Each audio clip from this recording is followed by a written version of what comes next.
bring many of us dry conditions for the rest of the week, but an easterly wind may pick up at the end of the week. Expect a warm front, moving from the kitchen right through to the rest of the house. Boxed boilers, sponsors of weather on GB News. The latest GB News travel. Good evening, I'm Johnny Ratner. Problems up in Dumfries and Galloway for the southbound A74M, which is partly blocked to junction 17 north of Lockerbie at the scene of an accident on the M1 in West Yorkshire. A lane's closed southbound from junction 46 to 45 east of Leeds at the scene of a crash causing long queues. In South Yorkshire, in Sheffield city centre, the Granville Road is shut just off the A61 at Granville Square for a police investigation. And in Lincolnshire, the M180 is partly blocked westbound at junction 3, the Scunthorpe exit. There's been an accident in the roadworks. Thank you to Louisa for the update there. On the Hertfordshire stretch of the M25, the anti-clockwise exit is closed at junction 20. That's the King's Langsley turn-off with queues back to the M1. It's all down to an accident. And finally, in Worcestershire, at Kidderminster, the A456 is closed at the scene of a serious accident. And that's the latest. You can stay up to date throughout the day by visiting our website, gbnews.com. Want to be one of 2 lucky Great British Giveaway winners? That's right, you could win one of 2 prize bundles, which includes a brand new iPhone 16, £500 in shopping vouchers to spend in your favourite store, and an incredible £10,000 in tax-free cash to spend however you like. What would you spend that cash on? For a chance to win an iPhone, vouchers and £10,000 in cash, text cash to 63232. One entry costs £2 plus 1 standard network rate message, or text bonus to 63232. 5 entries cost £5 plus 1 standard network rate message. Go to gbnews.com/win. Entries start from just £2. Call 0903 681 3232. Calls cost £2 plus your network access charge. Or post your name and number to GB11 PO Box 8690 Derby DE1 9TT. UK only. Entrance must be 18 or over. Lines close at 6 p.m. on the 7th of March. Please check the closing time if listening or watching on demand. Good luck. Headliners on GB News 11 p.m. every night. It's got 3 top comedians going through the next day's newspapers so you don't have to read them, which is great. That's a good point. He's lying. Maybe he's not lying. That's Headliners every night from 11 p.m. and 5 a.m. as well on GB News, Britain's news channel. This is Britain's Newsroom, where your voice matters. It's just astonishing. With expert analysis and honest opinion, we don't just keep you informed. We bring you unique perspectives you won't see anywhere else. Can't argue with any of that. When the news happens, it happens here. On Britain's Newsroom, weekdays from 9:30 a.m. Only on GB News. Join me, Nana Akwe, for an informative, interactive news programme with a difference. It's fun. No, he didn't say that, Dave. I'm so surprised. I think there's an element of truth to that. Join me from 3 p.m. every weekend, only on GB News, Britain's news channel.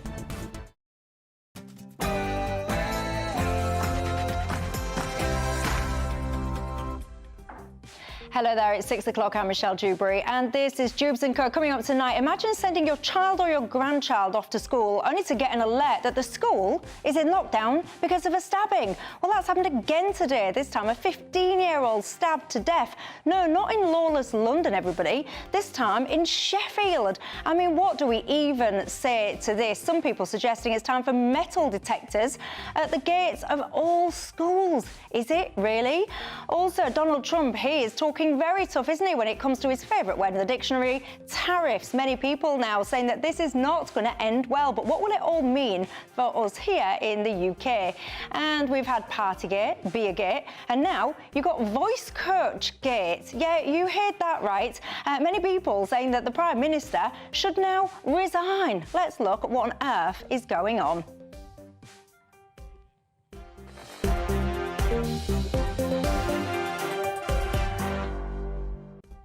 We've got all of that and lots more, and keeping me company tonight, my panel, Rupert Lowe, the MP for Reform UK, and Barry Gardner, the MP for the Labour Party. But before we get stuck in, let's cross live to your 6 o'clock news headlines.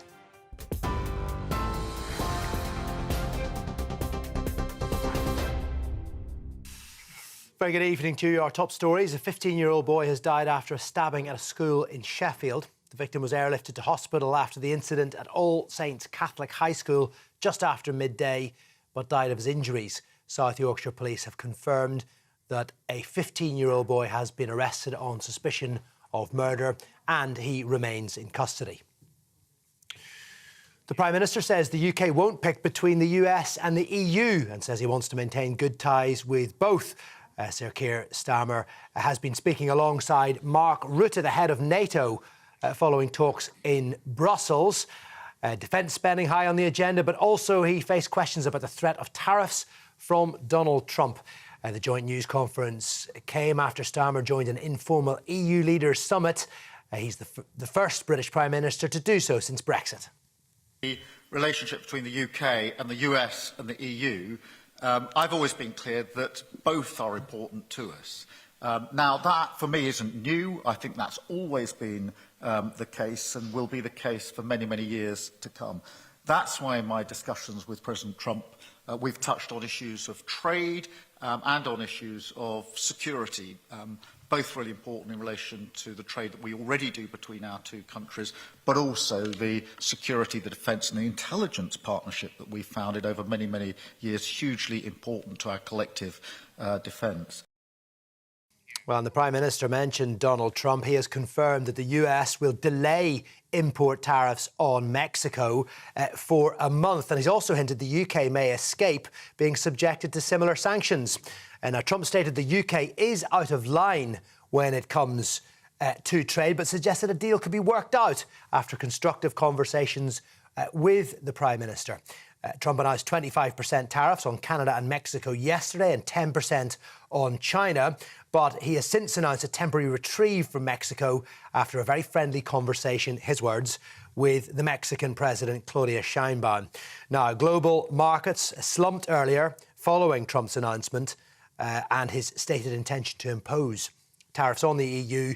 But as I mentioned, a hint that the UK may escape. A former British soldier has been jailed for up to 14 years and 3 months for spying for Iran and escaping from prison. Daniel Khalif was found guilty of passing sensitive military information on to Iranian agents.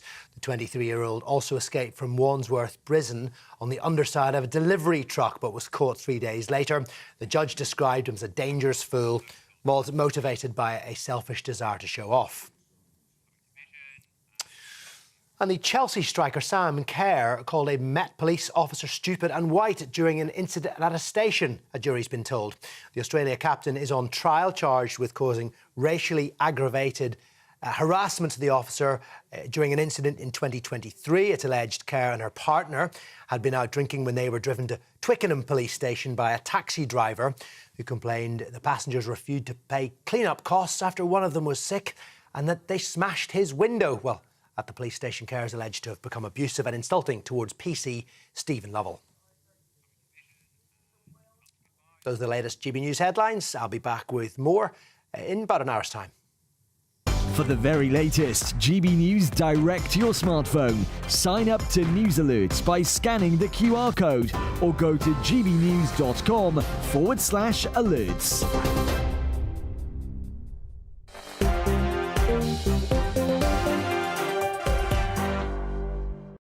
Thank you very much for that, Aaron. My name's Michelle Dewberry and I'm keeping you company until 7 o'clock tonight. Alongside me, I've got my panel, Rupert Lur, the MP for Reform UK, Great Yarmouth, and Barry Gardner, the MP for Labour in Brent West. Good evening, chaps, to both of you. You're very welcome tonight. Evening, Michelle. And you know the drill, each and every single one of you at home, very welcome indeed on this Monday evening, the start of a new week. I can tell you there is much that we need to discuss and you can join the conversation in all the usual ways. You can email me, gbviews@gbnews.com. You can go to the website, gbnews.com/yoursay, or of course you can tweet or X me.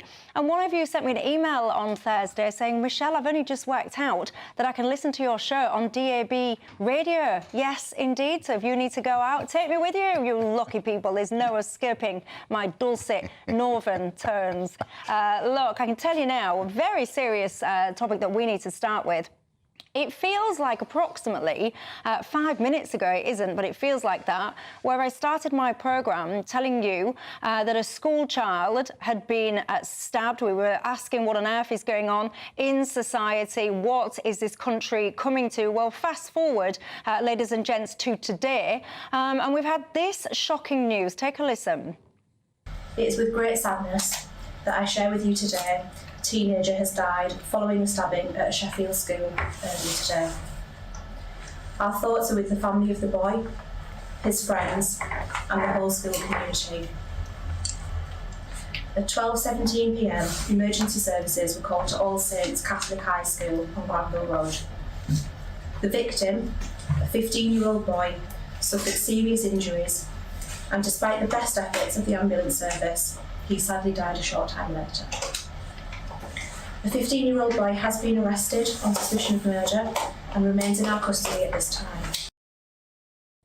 I mean, absolutely shocking stuff. I've got to say as well, that's the second time in the week, pretty much, that same school has had to go into lockdown. This also comes today as we've got more horrific news. You've got a 14-year-old girl, and I do kind of labour that point because sometimes, you know, men and boys and all the rest of it. But when I hear girls now found guilty of stabbing, you've got a 14-year-old girl that's found guilty of stabbing 2 teachers and a pupil. She has been found guilty of attempted murder. 14, 15-year-old children. You know, so many lives are never going to be the same again. It's not just, of course, about the victims and their family. That is absolutely horrific for them. But, of course, the families of these children that are now going to be locked up for a very, very long time, even when they are found guilty. Some of the footage that you're seeing on your screen is surrounding that 14-year-old girl incident. You've just seen her in the school hall. She's now in one of the reception foyer areas, and any minute now you'll see that it all kicks off outside in one of the playgrounds as well. Barry Gardner. I mean, what kind of country do we live in when you cannot even send your child, your grandchild, to school without said school going into lockdown and one of them being murdered? Yeah, it's absolutely appalling, Michelle, and you're right. We have to just think of what it means for all of those families that have lost their children, and those families who never thought that their child could be a murderer. But, you know, I think we need to start teaching our children to be able to resolve their differences without violence. I mean, you know, Rupert and I, we disagree, right, on so many things, Rupert. But we come here, we talk about it, we work it through. Occasionally, we even find that we agree on things that we wouldn't have suspected. And actually, it's only ultimately by talking to people that you can work through those differences. And I just think our children are not being educated in how to verbalise their fears, their concerns, their pains, and to present that in a way that opens them up to somebody else, recognising it and engaging with them. But with all due respect, isn't that quite an oversimplification? Because whilst I don't disagree with you that everyone should be able to work through their differences and all the rest of it, if we all rewind back to our childhoods, and I'm not suggesting that in any of these cases these are the things that went on, I'm just kind of going back to childhood. You always had, for example, violent school bullies. And to be clear again, I'm not suggesting that this is the case with any of these scenarios that we're talking about today. You always had violent school bullies that you're never going to be able to sit down with and go, oh, look, you know, let's talk or let's hug, or because it's just gone way beyond that. Children get tormented now 24/7. It's not just in the school playing ground. It's on social media as well. Social media all the time. You cannot escape your bullies.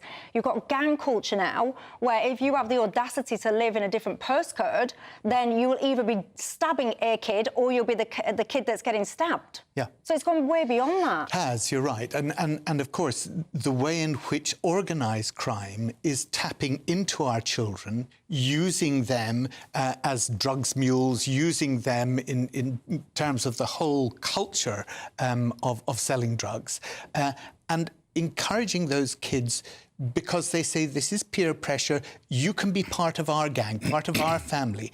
And that's not right. What we need is we need to have those schools, we need to have the youth services, we need other forms of engagement where those kids are part of a team, feel that they've got a purpose without going into criminality.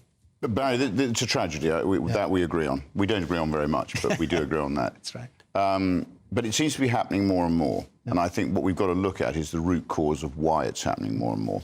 My own opinion on this is that the progressive society that we live in has actually undermined the role of the family.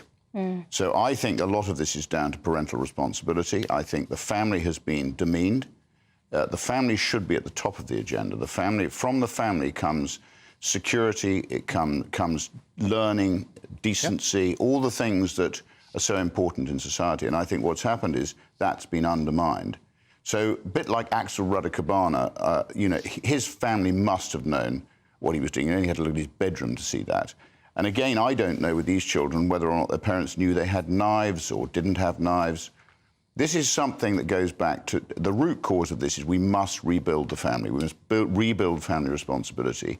And we've got to try and stop this happening in future. Because, as you say, there are going to be some very, very unhappy families. Rupert, I think we agree more than you might suspect. Because, of course, everything must start with a family. It starts with, one hopes, two loving parents who are able to educate and bring their children up. I'm sorry, Barry, but Labour, you like to create a dependency culture. So you want people to feed off the state teat.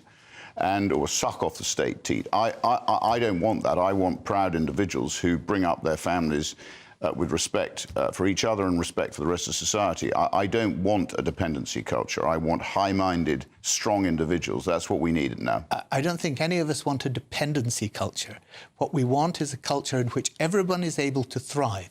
And that starts with the family. It starts with parents encouraging their children, seeing what their children are good at and encouraging them to go further. But so often, unfortunately, it doesn't happen. The family could be split through divorce or just through death. It could also be the strains that are on the family. And the pressures that are on families are huge, and it's not new. We should prioritise the family, Barry, and we haven't been doing that. And I'm afraid Gordon Brown, Tony Blair, all your lot were pretty responsible for undermining the family. We've had 14 years where it could have been recovered. Well, you go back to the 14 years, the 22 billion, Barry. We keep hearing about the 22 billion. You created 10 billion of that, and you keep banging on about it. It's becoming very boring. What I'm talking, I didn't mention it, you did.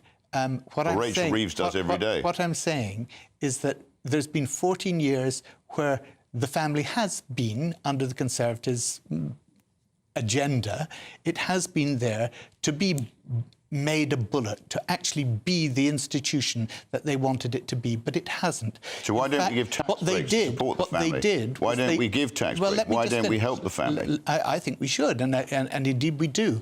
But one of the things that, of course, the Conservative government did was it abolished all of those units for parents to learn about parenting, the Sure Start centres that were all across the country, which help parents, perhaps who'd not had good parenting themselves, but to find out how to do that. And that was all swept away with austerity, and that was a great shame. And I think actually... We never had austerity, Barry. That's an absolute fallacy. If you think we had austerity, you're smoking something that I've never smoked. Well, I'm sorry. That definitely, we've never had austerity. Well, I think most commentators and most economists would disagree with and then they marched it all back up the hill again. Well, you'd have probably done it even more severe, Rupert. Oh, very much so. I think we need a bit of reality. Well, there you go. We've started the way we intend to carry on with robust debate, but respectful debate. That's what we like on Dewbs & Co. Let me ask you this, though. Would you support metal detectors on the entrances of all schools? Many people are calling for that today. But is that the kind of environment we want to install that kind of momentum when you're just arriving to be educated in a place where you should be entirely safe? Get in touch. Tell me your thoughts on that. Lots to discuss after the break.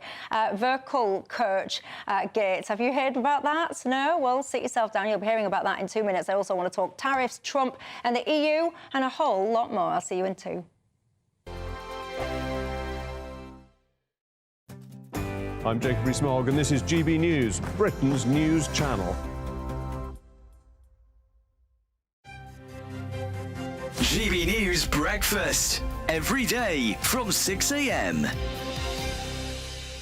Jonathan, in London, we're hearing that there could be more posties from an Amazon point of view in order to limit or cut carbon emissions, but that they could put more people on foot delivering their parcels. This is really interesting because more and more people now obviously are using Amazon and buying their shopping online or buying gifts online. And it's interesting that in London they're talking about putting their Amazon workers on foot. There are now parts of the country, I think Milton Keynes is one part of the country, where there's robots delivering parcels. Or Really? You'll see these, well, they call them robots. You'll see these little things sort of bundling down the street. Yes. Sort of, robots. Yeah, I mean, technically they are a robot, but when I think of a robot, I think of a sort of... A humanoid robot. Yeah, sort of humanoid thing, sort of, Lost in Space style robot. But actually, they're sort of... little sort of carriages, little droids, boxes. like Star Wars droid type. Well, they're not thing. even that. They're like a little sort of, like a box on wheels, delivering parcels in places like Milton Keynes and other bits of the country. So I think this is just another example of how the world is changing. Online shopping is completely changing the way in which we all live our lives, the way things. But I think Milton Keynes lends itself to something like that. This is a newly designed town. Yeah. In the last, Exactly, in the that's last why they're in 7 Milton Keynes. And Yeah. I really do think that a town like that really does lend itself towards a piece of tech like that. When I think back, our postie in Gloucestershire is a guy called Dave. He's fantastic. Everyone knows who he is. But I'm not sure that he could be replaced by one of these little droid things. GB News, the People's Channel. In the GB Newsroom, we bring you the news as it happens. With our team of dedicated journalists across the UK. We're ready to keep you up to date with what's happening every half an hour, every single day. Bulletins here on GB News. The People's Channel. Britain's news channel.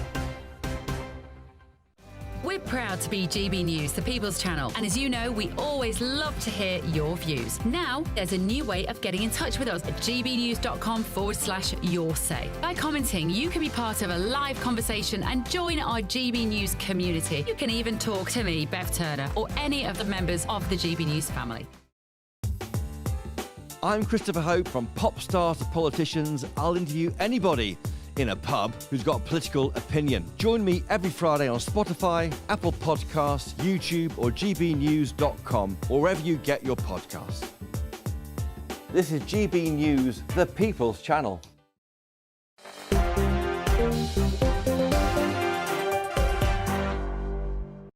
Hello there, Michelle Dewberry till 7. Rupert Lowe, Barry Gardner, both MPs alongside me. This conversation about children stabbing each other really has got you talking.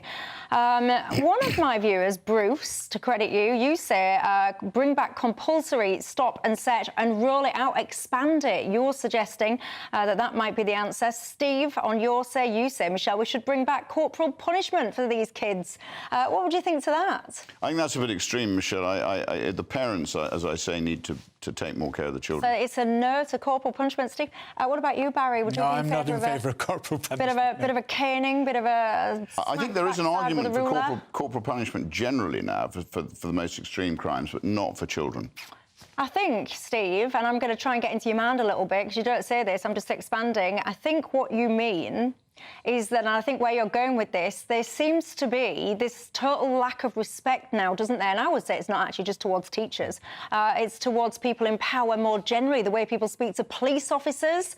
But then again, we have people in public life supporting and endorsing organisations that have ACAB as some of their slogans. I'll leave you to Google that, take your own time and make your hair curl, ladies and gents. Who's this guy? Lucia, you say, Michelle, we should have metal detectors at school gates. If it saved just one child's life, it would have been worth it. The only thing I'd say, Lucia, can you imagine the start of a school day? You've got all these kids piling into a school. They're going to be bleeping left, right and centre because they'll have the backpacks or whatever stuff in their pockets. Which staff members, how many more staff members would you need to be able to facilitate that?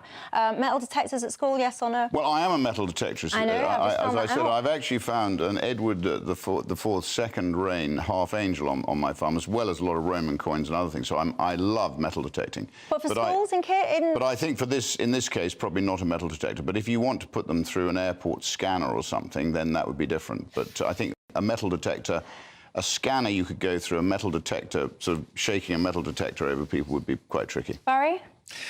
there was a school close to my constituency, not in it, but that had one of those airport-style gates that kids had to go through. It was effective. Look, when a parent puts their children into a particular school, they need to know that their child is going to be safe, of course, when they're on those premises. And so I think anything that we can do to make those parents confident that that's the case, and to give the confidence to the children, because many of them say, actually, I only carry a knife because I'm afraid I might get attacked by somebody else carrying a knife. Now, if that child knows that nobody else is going to be able to carry a knife because they're going through that metal detector as well, then maybe it will deter them from carrying it, and the whole thing can be de-escalated. You have to go through a metal detector to get into Parliament if you're... You do indeed. Yeah, absolutely. Or indeed to go up the Gherkin, or indeed to go to up a lot of these very tall buildings. Logistically, I think it would be a nightmare. I think it would be a nightmare for teachers and schools to have to operate. But somehow we've got to give those children security, the knowledge that nobody is going to be able to attack them with a knife or a gun on those premises. Yeah, the problem is that many of you, if you've got kids, many will be shouting at the screen saying the problem is, Michelle, many people carry knives now and they'll be shouting it's for self-defence because so many other kids have got it. So it's all well and good, Michelle, I don't take my knife. And what happens then when someone comes at me with one? The whole thing is an absolute mess. If you've got solutions, tell me, please, what they are. But look, we've had a Partygate, we've had a Beergate. Now, I mean, I'm not making this up, ladies and gents, we've got Voice Coach Gate. This all boils down to, it was basically exposed at the weekend on Sunday in the Times. There was a serialisation of a book, and in this book, it's basically explaining that Keir Starmer used this voice coach actress lady to help him prepare to respond to something that Boris Johnson was about to say. Long story short, this was when we had substantial lockdown restrictions. Keir Starmer, Barry, was one of the people, A, calling for said national lockdowns, and B, at the front of the queue, chastising people when it came out that they hadn't been potentially following the rules. Should he go? Well, I think he followed the rules. I mean, the point is, it was a work meeting, it was about work, and it was presumably, you know, I understand that they were masked and it was socially distanced. So, is a voice coach an essential worker? Could you not do your voice coaching over Zoom? Well, actually, Zoom would often distort it depending on the quality of your Zoom connection. But actually, is it an essential worker? That's my point. An essential worker was supposed to be the people that worked in the most essential tasks. You perfecting your voice in order to rebut Boris Johnson, is that an essential task during COVID severe lockdown? My understanding is that it was classified as a work meeting with something that was needed for his work. No, I know how it was clarified, but Barry, we all know at the end of the day, you had a situation in life that was egged on by the likes of Keir Starmer, where people were not allowed to be with their dying relatives, they were separated at funerals and all the rest of it. And they followed rules, and now... Michelle, I think there's a big difference between somebody having a socially distanced work meeting and what Boris Johnson was doing in number 10 Downing Street, smuggling in booze and holding parties. Yeah. There's a big difference between Barry, those two. Come on, Barry. This is a classic case of do as I say, not as I do, isn't it? No, I don't think it is. I'm sorry. Yeah. Keir Starmer, not only was he keen on stronger lockdowns, he also didn't want to end the lockdown when it was ended. So he was a complete lockdown merchant. To have voice coaching, I'm sorry, that is not an essential issue. And I think this is a disgrace, frankly. And how he squares that circle, I don't know. I personally think, looking at him, he's probably further left wing than Jeremy Corbyn. I think he's probably the most. I think he's probably the most duplicitous prime minister since Tony Blair. And frankly, this just sums him up. So how you can defend the indefensible, I really don't know, Barry. Look, there's two things I think I would say. One is that it wasn't simply about essential worker, OK? Because if you were at work and you were working in a socially distanced way, it was perfectly legitimate. MPs' staff were able to come into Parliament and work from Parliament. This is the case of a politician's staff coming into Parliament doing work. But the optics were terrible. My point to you would be this. Did it actually make any difference? The optics were terrible. I don't know that it did. I mean, was he any better at presenting afterwards than he was before? That's not the point. The point is, the point is, I think he should ask for his money back. The point is, he broke the rules that other people would not have been able to follow. I don't think he did. There are not, other people could not have justified going or indeed having a voice coach coming to their house or going to visit a voice coach. They would not have been allowed to do that. I think if your job is public presentation, which as leader of the opposition it is, then actually that is an essential part. I'd call it a refinement on his ability to deliver a pretty irrelevant message. Well, that's a very refined definition. I just want to be clear, in Tier 4, the restrictions say that everyone must work from home unless they are unable to do so. Of course, Keir Starmer hasn't come out and verified any of this, but the rumour is that actually this person was contracted as early as 2017. So if you've got a voice coach working with you for years, I would personally dispute the essential nature of that. And the thing is, Barry, people will find this so offensive because they themselves, I know my life, I was hospitalised for a month. I wasn't allowed a single solitary visitor in hospital for that month. Absolutely. Because people, including Keir Starmer, was making out that if we saw anyone, we'd be practically killing each other and so on and so forth. So most people followed those rules, having been terrified by the likes of Keir Starmer. So to find out that actually people were bending and stretching and cajoling rules to accommodate so-called work meetings, it's so offensive to people. Yeah, Michelle, look, I think you go to the nub of what is often the issue, and that is don't do as I do, don't do as I say, do as I do. Yeah. And this sense that there's one rule for them and another rule for us. And that, of course, is wrong. I think it's for, Keir Starmer, obviously, to explain why it was felt that this was right. My view is it's a work meeting. If it'd been going on for, 2 years beforehand in any event, that shows that it was a consistent pattern of his work programme. So I would give him the benefit of doubt. You wouldn't, but I think the essential point that you make goes much wider than voice coaches and voice gate and anything else. But Barry, this is about the state. Whether shutting make an people down. exception for themselves. The state who's supposed to serve the people used COVID as a lever to strengthen its hold over people. And that I'm not jabbed. I would never have had that jab, and I found it very difficult not to have it. I had to not travel. I had to do all sorts of things in order to avoid having to have it, which, again, I personally think it's an absolute outrage that any government can force any citizen to have an experimental jab, which is what it was. And now we have lots of complaints about illnesses and damage from indeed I had an MHRA debate the other day. MHRA supposed to be independent, they're not. They're largely funded by the pharmaceutical industry. So I'm sorry, there's lots of things that were wrong about COVID.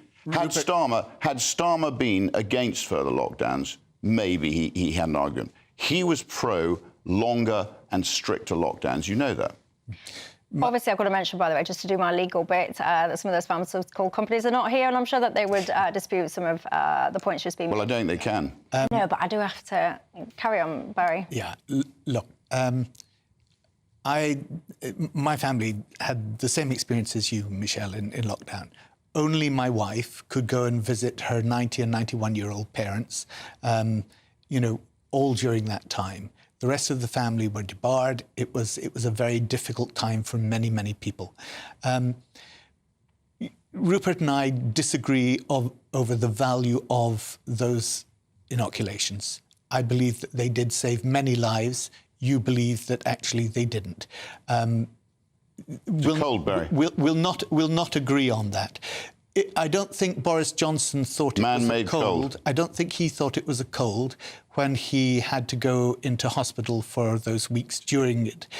He had thought it was just, you remember at the beginning he said, just let it rip. And then he got it himself and he came out and he then took the lockdown seriously. To be fair, Boris was in the vulnerable category, as you know, because he was overweight. And he suffered. And many people in this country are overweight. Many people have diminished ability to cope with infection. And so I think if we're a society that wants to protect the vulnerable, then we should actually all chip in. You don't need to do lock that. people down to do that, Barry. They need to isolate themselves. Those people who had a concern could I think isolate it saved themselves. many lives. I said that from day one. Disagree. Well, I mean, I can tell you that debate rumbles on, and anyone that's watched this show throughout that whole period will know that I myself have very strong opinions on it, but I'll spare you them. I didn't know that. I know, I had my strong opinions. Well, Keir Starmer was asked about the situation today. Take a listen. Of course not. Well, there you go. That was him talking. It was at a NATO conference. And it reminds me, do you remember we used to have Boris Johnson? He was at very important international conferences. And people would be shouting out, asking him about pieces of cake. So you've got to be careful what you actually try and create when you're in opposition, because it will actually return and visit itself on you. Some people getting in touch about that fair story at the top of the show saying, Michelle, what you should do is jail parents and punish parents if their children go out committing murder and crime. What about that? Well, I made the point that I think the parents have to accept responsibility. But in order to do that, we have to help parents to be good parents. And the problem is our progressive society has undermined the role of the family, and we have to reverse that, Michelle. Would you agree with parents being criminally punished for the acts of the child? No, I don't think they should be criminally punished for the children's acts, but there is something called negligence. And if you're a negligent parent, and if it amounts to criminal negligence, and you can envisage a case where a parent knows that their child is unnaturally violent, because in some cases they've tried to restrain their children, so they do know, but has not then worked with the authorities to try and make sure that that child is protected from doing anything they shouldn't, then I think those parents are culpable. Well, there you go. What do you think? Have you got teenage children or teenage grandchildren? Would you like to be on the hook criminally if they don't behave themselves? Have you got control of them? And if not, should it then be you behind bars? Get in touch and tell me. There's lots I need to discuss. Donald Trump, I want to talk about him and some of the tariffs, the EU, and I also want to squeeze in protests which took place at the weekend. Within 2 seconds, of course, labelled far right. We'll look at all that in 2.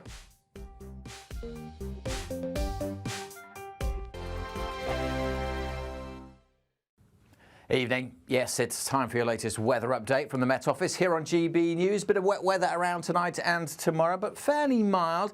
It is going to turn colder come the end of this week. But for the time being, we've got a deep area of low pressure heading across Iceland, and its trailing, waving weather front is draping its way down towards northwest Scotland, where it's been a very wet evening. That rain will spread across Northern Ireland, then across much of western Scotland. Heavy enough, we've got a Met Office yellow warning in place for southwest Scotland. Most of England was, though, staying dry through the night. Quite murky across the southeast, some mist and fog, bit of drizzle is possible, and generally a bit milder than last night. Could dip down to the low single digits with some clearer skies in the east, but many places will start Tuesday quite a bit above freezing. But we will start with rain across central Scotland, West Wales. Much of England, though, will still be dry at this stage. Quite grey and murky across East Anglia in the southeast. There's that rain, a soggy start for a good part of Wales.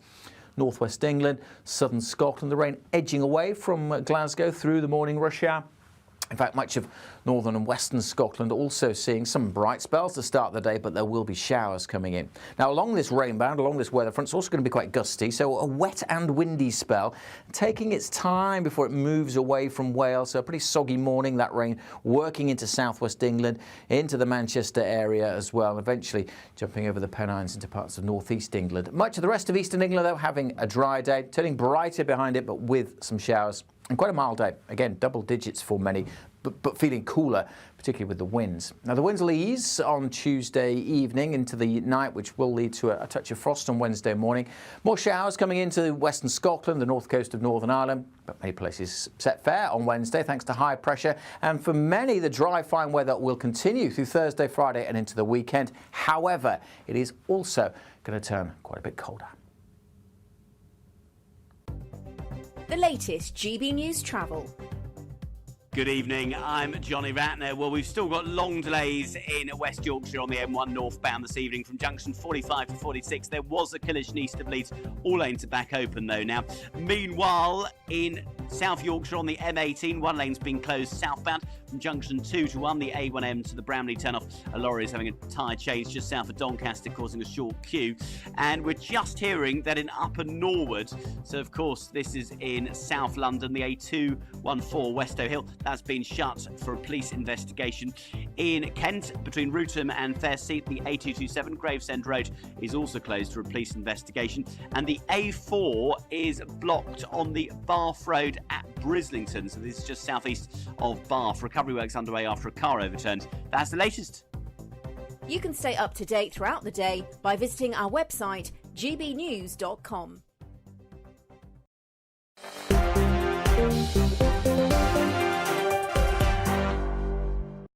Hi everybody, I'm Michelle Dewberry with you till 7 alongside me. Rupert Lowe, Barry Gardner, both MPs keeping me company till 7 o'clock tonight. Lots of you getting in touch. There does seem to be a lot of support for things like metal detectors in school. Aren't we in a sad state of affairs, ladies and gents, where people would actually concede that we need those at the gates of school? I think it's absolutely horrific. Many people saying, hang on a minute, Michelle, how come when Boris Johnson was accused of all the rest of it, whether it was cake or whatever, people never stopped? Are people going to carry on pushing and pushing on this voice coach issue? Well, there you go, $1 million question. I do suspect it will rumble on and on. But for now, Donald Trump, he's been speaking out about what he calls his favourite word in the dictionary, tariffs. Take a listen. Will definitely happen with the European Union, I can tell you that, because they've really taken advantage of us. And, you know, we have over a $300 billion deficit. They don't take our cars. They don't take our farm products. They take almost nothing. And we take everything from them. Millions of cars, tremendous amounts of food and farm product. So the UK is way out of line, and we'll see the UK, but European Union is really out of line. UK is out of line, but I'm sure that one, I think that one can be worked out. But the European Union it's an atrocity. I like Donald Trump, but I think he totally messed himself up a little bit there. He was trying to go on about the EU, but then I think he accidentally said about the UK, right. And he tried to style it out in the way that we'd fall over, perhaps, and try and style it out by getting up and doing star jumps and making out that's what we intended to do. So I think the whole point of that was actually supposed to be about the EU. Where are you on this tariff situation? Well, first of all, Michelle, let me say that trade wars are not good for wealth creation on the whole. And Adam Smith was very clear on that. And indeed, we had the Smoot-Hawley Act in the 30s, which triggered the great sort of collapse of stock markets and everything else. However, I think it's a complex issue. It's not a straightforward issue.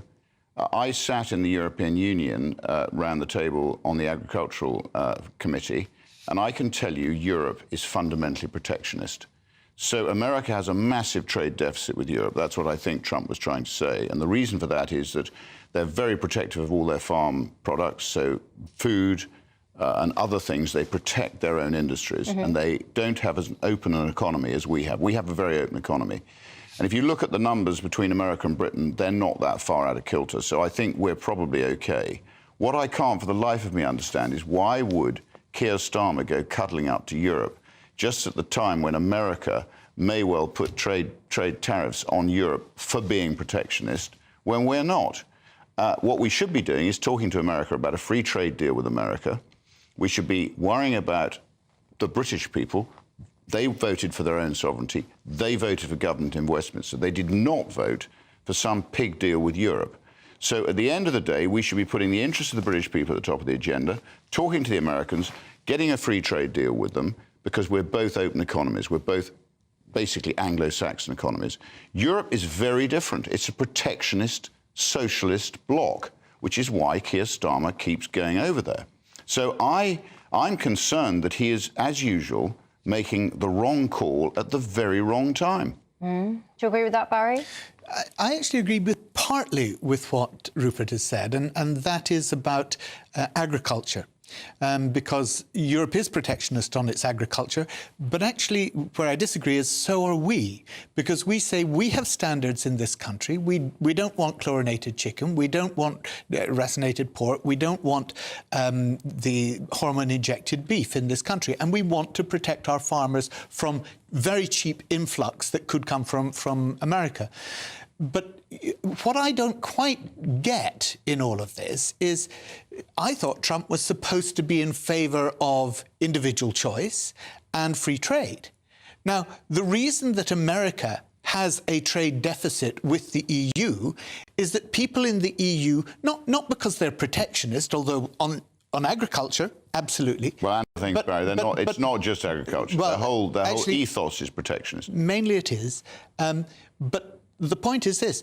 They don't actually prefer American cars to German or French ones.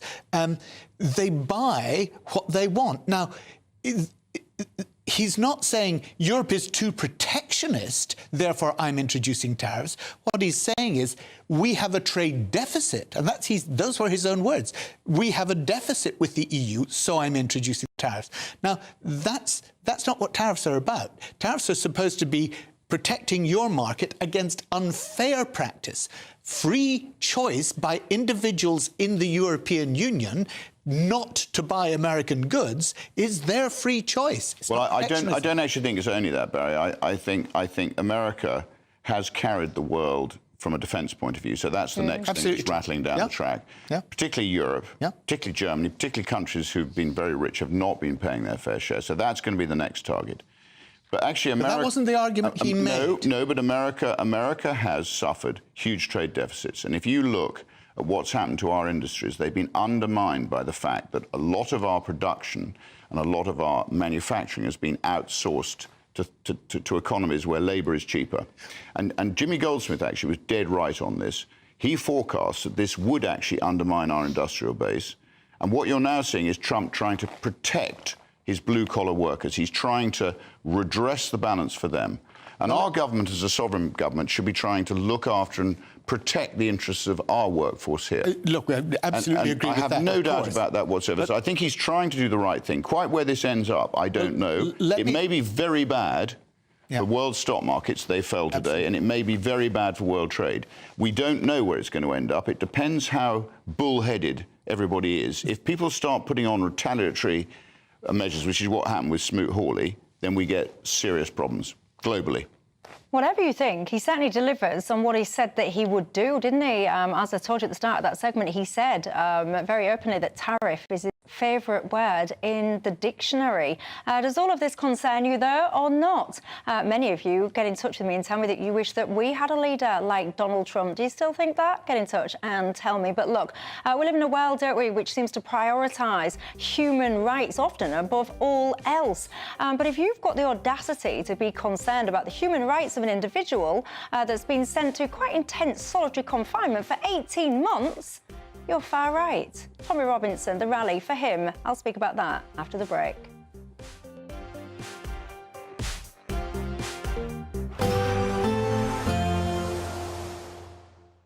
Ready to soak up that holiday sunshine? Won't we need some cover? No worries. All sorted. All Clear Travel Insurance sponsors GB News Travel Destinations Forecast. Hello. Well, there's plenty of fine weather around as higher pressure becomes established but unsettled in parts of Greece. So across the Canaries, largely dry on Tuesday. Across Gibraltar, perhaps just seeing some spells of rain or showers. Largely dry across parts of Italy as well with sunshine, but across Greece, we have got an area of low pressure, bringing some showers, perhaps quite heavy at times. But looking ahead across Wednesday and Thursday, plenty of settled weather and feeling pleasant too. All Clear Travel Insurance sponsors GB News Travel Destinations Forecast. Lee Anderson's Real World, Fridays from 7 p.m. Aaron McLean, the goal machine here, used to play for Peterborough United. You bagged loads of goals for them back in the day. But I've got a bone to pick with you, young man. You scored at the City ground against Nottingham Forest for, was it Hull City? For Hull City, yeah. Why did you do that? Well, that was my job, unfortunately. I must say, that was actually one of my favourite goals. Was it really? Because I remember, obviously, playing at the City ground, unbelievable stadium, historic. It is great. So, and we beat you 1-0. OK, no need to rubbish it. These sports clubs, whether it's football or rugby or whatever, should offer two alternatives, either a professional footballer, or if you don't quite make it, you can still go and play football at a lower level, but have a career as well, maybe be an electrician or a plumber. 100%. You know, listen, I've had multiple conversations with various different people, whether it's the PFA or whether it's clubs. Even players who do have careers, you know, there's so many that don't make it and don't quite make it to the level or only play at a lower level. There's so many that do have long careers, but once you come to the end of that, you've spent, you know, for me, I spent 20 years as a professional footballer. Once I finished playing, what do you then do for the rest of your life? You know, at 35, once you retire, you still have to have a purpose in life. Yeah. But I'd almost be starting from ground zero. I'm fortunate that I went into coaching and then went into the media. That's good. But for every one of me, there's hundreds that don't. And I've got so many friends who, I've got to say, you know, have really, really struggled on the, you know, mental health side. Yeah, it's a good point, actually, because you go from, like, playing in stadiums, big stadiums, small stadiums, crowds, singing your name, and all that sort of stuff, that adulation, the buzz of winning games, and, you know, the downs of losing games, and you go from that to sort of nothing when you finish. I mean, that's a big come down there. It's a huge come down. GB News, the People's Channel. Mornings don't have to be tiresome, especially if you have the right company. Wake up to news as it happens, opinion and debate, and of course, a little bit of entertainment too. Because when the kettle's on, we're on. That's Breakfast on GB News, a show worth waking up for. Every morning from 6 a.m. Only on the People's Channel, Britain's news channel. We'll spread the news, you spread the word. It's Patrick Christie's Tonight, and here we do things differently. It's explaining the absolute madness of this, doesn't it? It's explosive. I mean, this is very good. It's lively. 850. Your government sat there, Sean, and it did nothing. It's controversial. And the Middle East has been in turmoil since before I was born. It's everything you need to kickstart your evening. Everyone's had their Weetabix tonight. I love to see it. That's Patrick Christie's Tonight, weeknights from 9 p.m. Only on GB News, the People's Channel, Britain's news channel.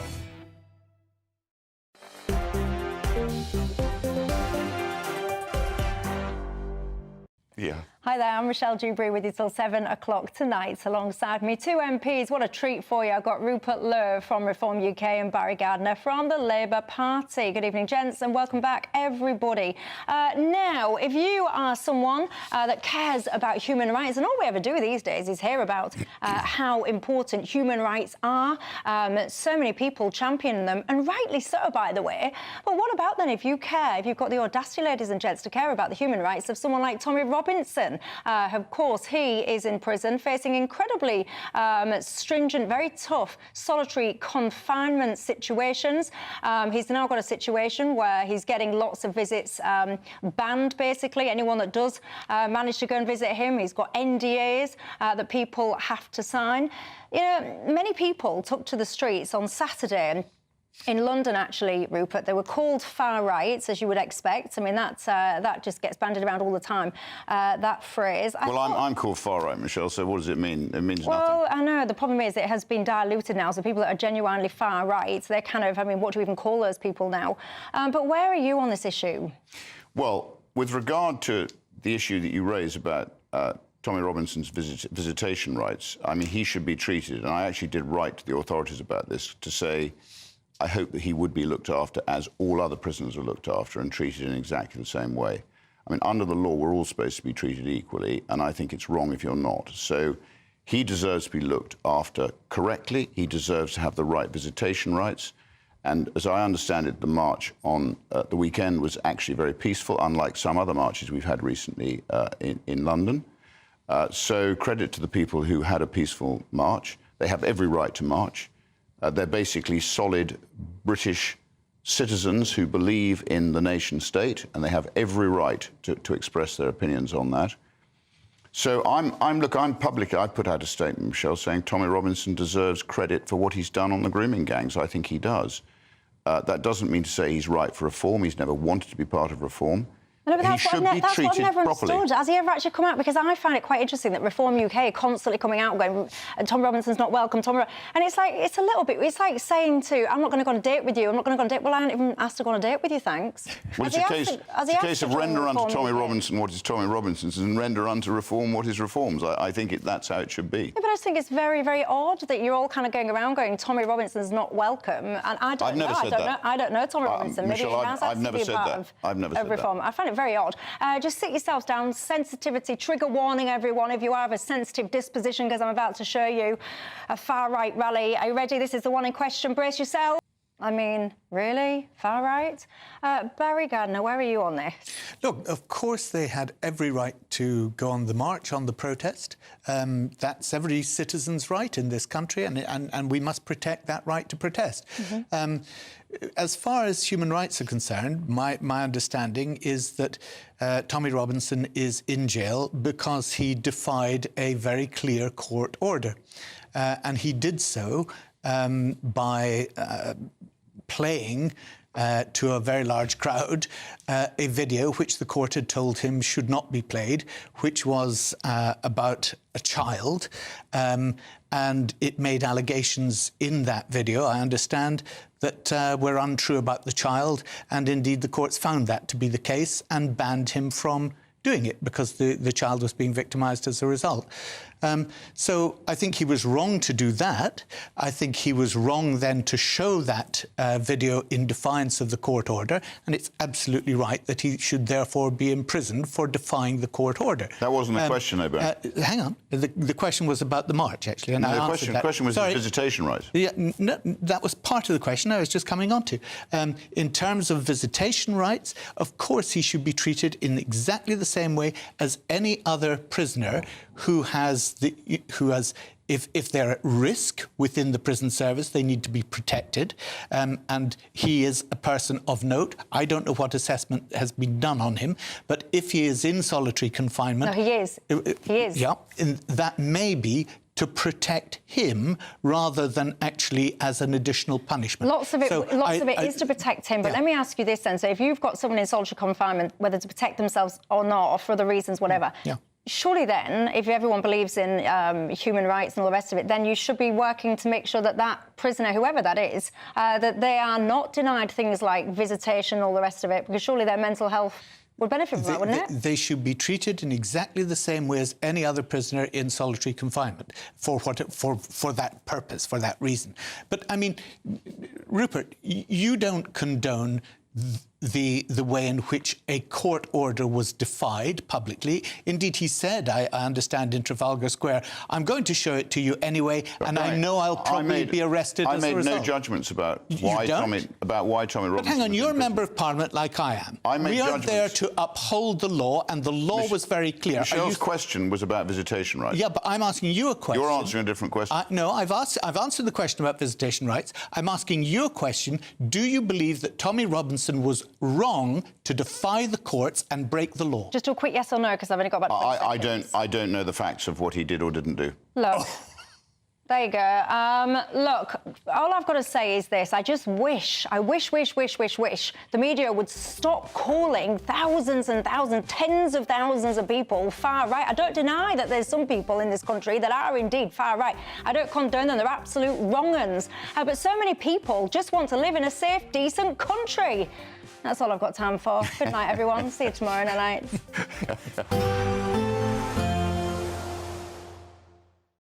We'll see a cold snap, which will quickly develop into a warm front. Boxed Boiler Repairs, sponsors of weather on GB News. Evening. Yes, it's time for your latest weather update from the Met Office here on GB News. Bit of wet weather around tonight and tomorrow, but fairly mild.